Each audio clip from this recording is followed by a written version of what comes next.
बिस्मिल्लाहिर्रहमानिर्रहीम। अस्सलामुअलैकुम। कैसे हैं आप सब? मैं हूं सना और अपने चैनल मनो सलवा इजी कुकिंग विद सनाज़ माम में आप सबको वेलकम करती हूं। वीडियो पहली दफ़ा देख रहे हैं, चैनल पर पहली बार आए हैं और अभी तक आपने सब्सक्राइब नहीं किया तो मेरे चैनल को सब्सक्राइब करके बेल के आइकन को ऑन कर लीजिएगा और ऑल पर सेट कर लीजिएगा। ये टोटली फ्री है। तो आज हम मज़ेदार कैरी की चटनी बनाएंगे जो कि बहुत ही मज़े की बनती है। बनाना बेहद आसान है।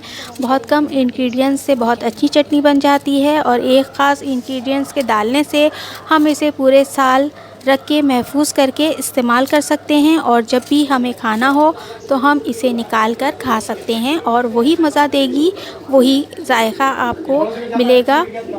एक साल के बाद भी आपको वही जायका इस चटनी का मिलेगा। तो ये कैसे बनेगी, क्या क्या चीज़ें इसमें डलेगी, तो ये सब देखने के लिए आपको वीडियो पूरी देखना होगी। तो पूरी वीडियो देखिएगा और फिर मुझे बताइएगा कि आपको ये वीडियो कैसी लगी और मेरी चटनी की रेसिपी आपको कैसी लगी। तो फीडबैक देना बिल्कुल मत भूलिएगा।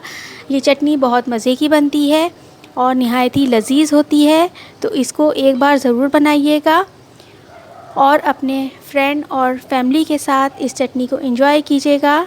ये चटनी हर किसी चीज़ के साथ आप इस्तेमाल कर सकते हैं, ख्वाह वो समोसा हो या खाने में इस्तेमाल की जाने वाली खिचड़ी वगैरह हो या कोई ऐसा चीज़ जो हम तहारी वगैरह बनाते हैं उसमें भी यूज़ होती है।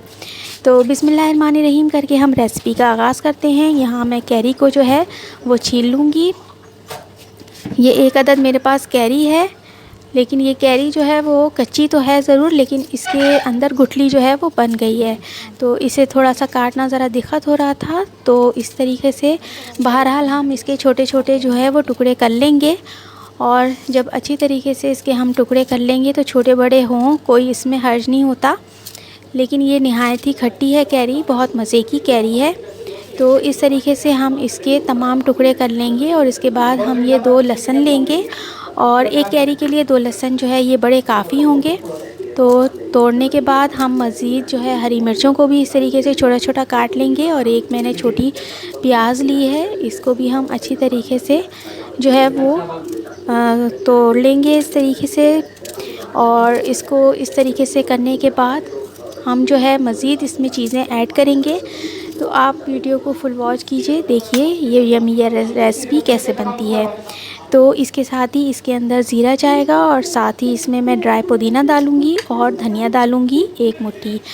तो सबसे पहले हम इसमें जो है जूसर के अंदर जो है हम तमाम चीज़ों को 1 बाय 1 करके डाल देंगे। कैरी डाल देंगे, प्याज डाल देंगे, हरी मिर्च डाल देंगे और इसके साथ ही इसके अंदर जो है वो ज़ीरा डाल देंगे और इसके बाद जो है इसके अंदर हम पुदीना डाल देंगे और साथ ही इसके अंदर जो है वो हम हरा धनिया भी ऐड कर देंगे। तो इसके बाद जो है हम इसके अंदर डालेंगे काले नमक को।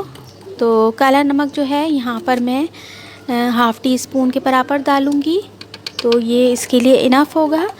तो इसके साथ ही इसमें जो रेगुलर अपना सॉल्ट होता है वाइट वाला वो भी हम डालेंगे।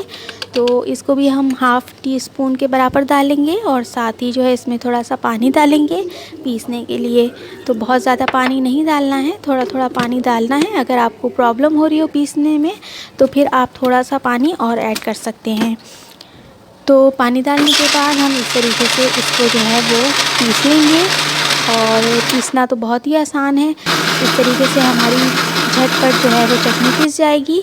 और ये देखिए मैंने इसको जो है डिस्प्ले कर दिया है, आप देख सकते हैं कितनी अच्छी बनी है हमारी चटनी। तो आप भी इसको मेरी रेसिपी के साथ बनाइए, इंशाल्लाह ताला आपकी भी बहुत अच्छी बनेगी और आपको ये रेसिपी खाकर बहुत मज़ा आएगा कि ये झटपट से बन जाने वाली चटनी है। तो आपके अगर कोई मेहमान घर में आएँ और आप कुछ ऐसी डिश बना रही हैं तो साइड डिश के तौर पर ये आप रख सकती हैं।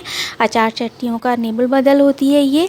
तो आप ये चटनी बनाकर जो है वो तिहारी के साथ, बिरयानी के साथ और खिचड़ी के साथ और समोसों वगैरह के साथ भी और पकौड़ों वगैरह के साथ भी आप इसको खा सकती हैं। तो बहुत ही आपको मज़ा आएगा खाकर। तो बनाइएगा और अपना फ़ीडबैक दीजिएगा। तो मनो सलवा इजी कुकिंग विद सनाज़ माम से सना को दीजिए इजाज़त। अपना बहुत ख्याल रखिएगा, दुआओं में याद रखिएगा। फिर आऊँगी किसी नेक्स्ट रेसिपी के साथ। Thanks for watching. अल्लाह हाफिज़।